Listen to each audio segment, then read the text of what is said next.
Hi everybody, I'm here with Stephanie Johnson Cunningham from Museum Hugh, and we're going to be talking about her panel later today, as well as what she hopes people take away from it and receive from it.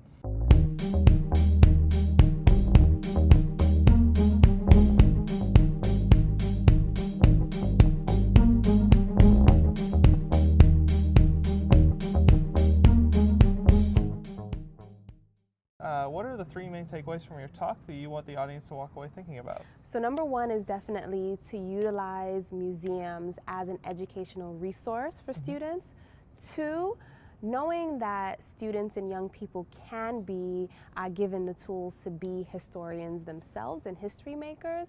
And also three, thinking more about ways that families can be a part of the museum practice of learning history and also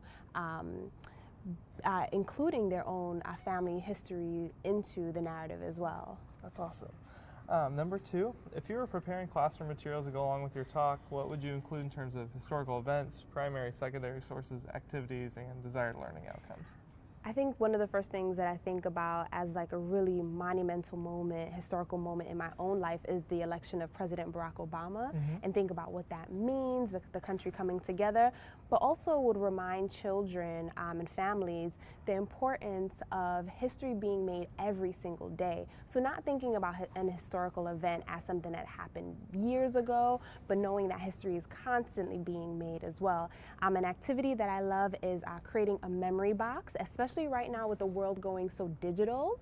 It's really important that we also remember the tangible things as well, and so creating a memory box and adding things to it where children can use it and look at it as they grow, and also begin again to write their own stories and narratives and creating their own artifacts as well of their own personal history and journey. That's so cool. Yes.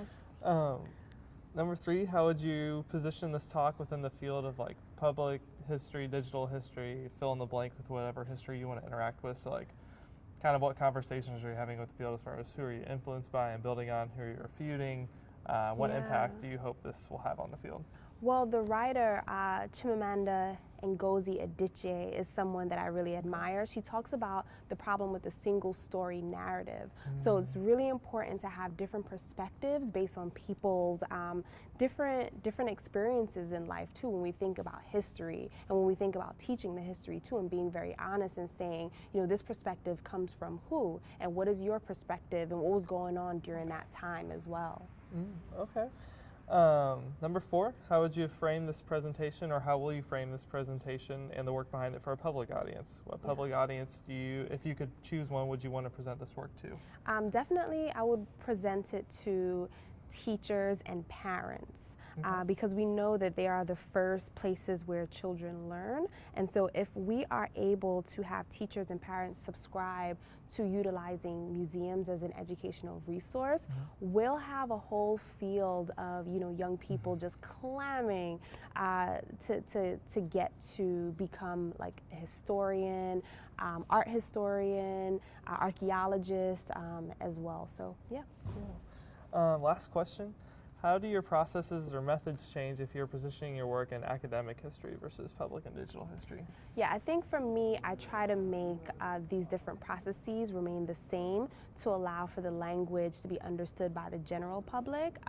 One of my biggest fears is having my work be published and only hidden in someone's library and not being understood or consumed by, you know, the public. And so for me, thinking about academia and thinking about the public in that way is really important to me, to allow more people to engage with the work. Awesome. All right. Well, that concludes our talk. Thank you so much for Thank coming. you.